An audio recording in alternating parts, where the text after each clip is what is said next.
It's the Blues Rock Show with Pete Francis and Willie Whitten.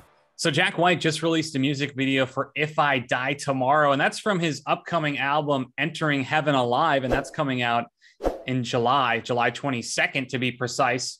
Willie, this is already the second album that Jack White is releasing this year, which is pretty crazy when you think about 7 months into a year that Jack White will already have two albums out. What are your thoughts on the new single, and what are your thoughts on Jack White releasing two albums in such a short time span?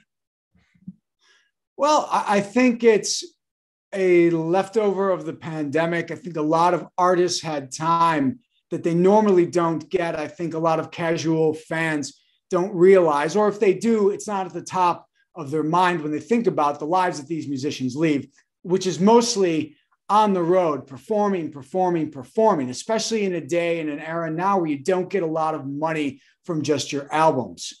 His other album that we're talking about in 2022, Fear of the Dawn, had a single also that came out, Taking Me Back, a little bit different than If I Die Tomorrow. So I guess my first thought is Jack White is one of the people who maybe held on to some of his material until he was able to tour behind it. So I think the two albums in 1 year is a result, in his case, and I could be wrong, but that he had a lot of time to do some writing. He had a lot of time to put these music videos together, which are expertly done. To his credit, to his team, I've always felt that his music videos, whether it was him or with the White Stripes or the other outfits he's been around, have been tremendous. He's very artsy, and I mean that in a good way. He gets right to that line of over the top pretentiousness even, but he never touches it and he doesn't cross it. So I've liked that about him. If we want to talk about the singles themselves, Pete, I'll start by asking you this. Do you like the song? Yeah, I mean, I think it's fine. I think it's a good, solid song. I mean, I don't think it's anything groundbreaking or crazy, but I think it's certainly a good listen.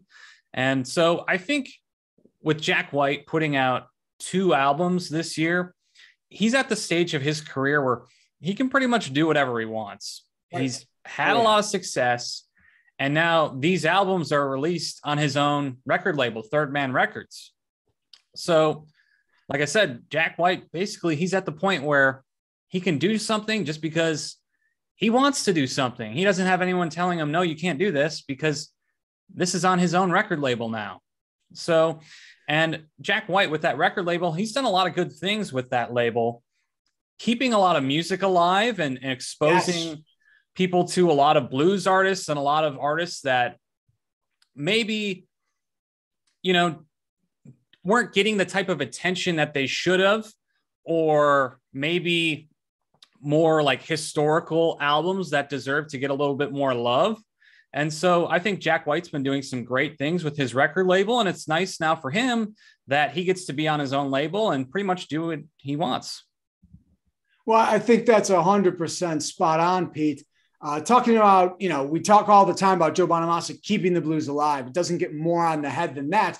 But Jack White, I think, you go back, and it's been a while now with the White Stripes. He brought Son House back into the mainstream, at least for those who are listening. So he definitely gets credit for that, of going back to the roots. We talk about Third Man Records, his label. I think it's interesting. And I don't know if this was done by design, but he talks about the number 3 very often. It's Third Man Records. He talks about the Holy Trinity. I think one time I read him in an interview talking about how he feels that he has 3 fathers, being God, Bob Dylan, and his own genetic father. The idea of 3 is big. Their colors with the White Stripes were red and white and black. To me, Pete, and I don't know if you'll agree, but when I look at these two albums released and I look at the songs Taking Me Back and If I Die Tomorrow, it reminds me of something that I felt about his music for a while, is that he tends to have 3 different types of songs. One type of song he seems to have is the If I Die Tomorrow / We're Gonna Be Friends, for those that remember that song. It's softer, it's acoustic, it's thoughtful, even plaintive, pastoral. I don't know how to exactly describe it. A second category would be like the Taking Me Back or Blue Orchid or Icky Thump, where it's very prog, it's angular. He has bizarre videos to go with it. And then the third type of song he seems to have and rely on a category is just reinvigorations of old blues classics. And when that, I'm thinking of songs like Ballin' a Biscuit. I'm thinking of Son House's Death Letter. So it's interesting. He's got 2 new albums, and I feel that the 2 big singles have touched on 2 of his 3 categories.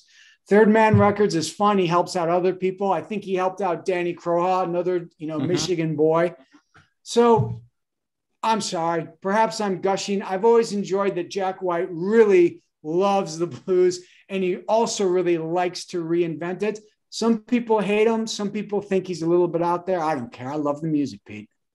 Well, what do you guys think? Let us know down in the comments. Do you like the new single, If I Die Tomorrow? What are your thoughts on Jack White putting out 2 albums already in 2022? Let us know down in the comments below.